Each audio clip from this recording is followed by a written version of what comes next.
Selamat pagi Sobat Investor. Bagaimana kabar portofolio Anda pasca perdagangan kemarin? Semoga tetap cuan dan waspada terhadap segala kemungkinan yang akan terjadi.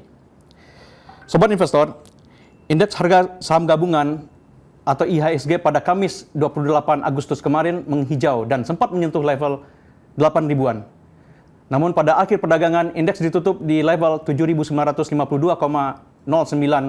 atau naik sebesar 0,20%. Kecuali infrastruktur, hampir semua sektor menghijau, seperti kesehatan yang terangkat sebesar 0,74% dan industrial yang naik di kisaran 2,58%. Sementara sektor infrastruktur tertekan di kisaran 0,79%. Lantas, sentimen apa saja yang turut memengaruhi pergerakan IHSG kemarin dan seperti apa proyeksinya hari ini? Untuk mengetahuinya, kita sudah terhubung dengan William Hartanto selaku founder WH Projects. Selamat pagi Ko William, apa kabar? Selamat pagi, kabar baik. Bagaimana Anda melihat performa IHSG pada Kamis kemarin dan kira-kira bakal seperti apa yang terjadi pada Jumat ini? Baik, kemarin ya kesimpulan saya hampir bagus ya karena sempat menyentuh level 8.000 bahkan sampai 8.022 yang berarti kan all time high yang baru. Tapi sayangnya tidak mampu dipertahankan, IHSG-nya malah berakhir turun di bawah 8.000 ya. Walaupun masih dalam posisi menguat, penguatannya cuma sekitar 0,2% ya, tapi itu berarti menunjukkan bahwa perdagangan kemarin IHSG itu nggak kuat gitu untuk bertahan di atas 8.000. Optimisme pasar juga kelihatannya kurang mendukung sehingga di akhir sesi tidak berhasil bertahan di situ. Tapi bukan berarti kita harus langsung patah semangat karena pada perdagangan hari inilah penentunya. Hari ini menjadi akhir pekan dan juga akhir dari bulan Agustus untuk melihat apakah IHSG-nya bisa memberikan harapan bahwa bulan September itu menjadi September ceria atau malah mengulang siklus bulan September di mana IHSG itu punya kecenderungan melemah. Itu yang saya simpulkan dari perdagangan kemarin ya. Baik, untuk hari ini proyeksi IHSG bakal seperti apa, Ko? Ya, masih mix juga mengetes area 8.000 lagi bisa dipertahankan atau tidak. Kalau misalnya 8.000 ini gagal, ya indikasinya kurang bagus ya. Sedangkan untuk proyeksi dari saya sendiri, memperkirakan IHSG bergerak mix dengan kecenderungan penguatan tipis, mirip-mirip dengan yang terjadi kemarin ya. Jadi kelihatannya menguat, tapi berakhir dengan penguatan yang tipis, malah cenderung mau balik ke level previousnya gitu. Itu yang saya perkirakan untuk IHSG pada hari ini. Baik.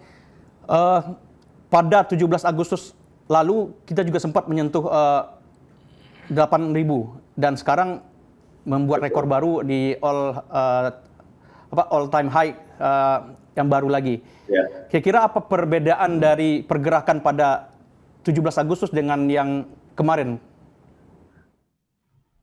Kalau perbedaan sih nggak ada, menurut saya malah kesamaan di mana sama-sama cuma nyentuh habis itu turunnya di bawah level 8.000 lagi ya. Itu yang kelihatan kayak marketnya masih ngetes-ngetes aja gitu untuk mencapai level tersebut, tapi ternyata setelah tercapai tidak mampu dipertahankan. Jadi saya malah melihat kesamaan dari dua kali kejadian IHSG menembus 8.000 ini ya.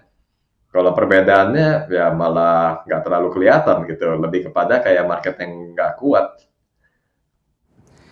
Baik, Ko. Menurut analisis dari Ko William nih, sektor yang potensial untuk dipantau oleh sobat investor hari ini apa saja? Mungkin bisa dijelaskan secara terperinci. Baik, kalau dari sektor, saya masih sama kayak minggu lalu, di mana saham-saham teknologi itu masih menarik. Lalu infrastruktur, seperti yang tadi Mas ulas di depan, bahwa infrastruktur itu cukup menarik ya, dan juga ada beberapa saham tambang yang saya perhatiin untuk jadi pilihan setidaknya untuk pada akhir pekan ini ya. Yang saya bisa rekomendasikan untuk hari ini ada saham Pegas, PTSN, INEP, dan PSAB. Nah, rinciannya begini, Pegas itu ada support pada 1670.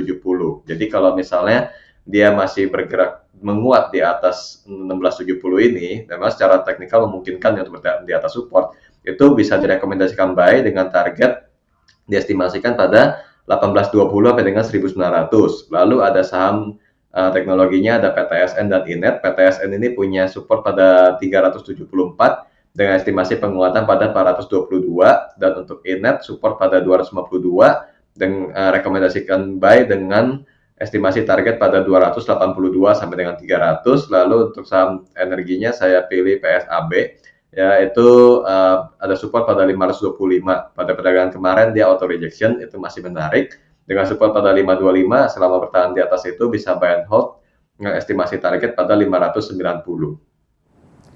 Baik.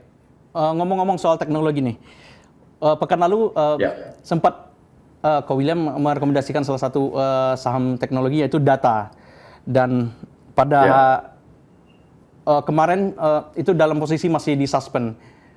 Bagaimana menurut Ko William sebaiknya investor yang mungkin ada sahamnya di sana untuk mengambil sikap? Ya, menunggu saja dibuka itu masih menarik juga. Sebenarnya kalau saham data nggak di-suspend, saya rekomendasikan lagi untuk hari ini. Karena kita kan trend following aja bahwa memang saham itu masih menarik, masih memungkinkan untuk melanjutkan penguatan.